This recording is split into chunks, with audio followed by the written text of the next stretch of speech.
השתוללו בטנטורה, זה היה משהו נורא.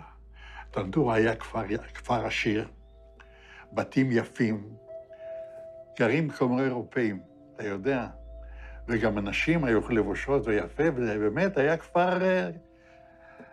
אחד אנס שם איזה ילדה בת 16, משהו כזה, אתה מבין? אבל זה מכוער מאוד, היה לנו בחור אחד, הוא נפטר, הוא היה פרא אדם, הוא לקח פשוט מאוד, ורצח אותם בתוך המכלאות.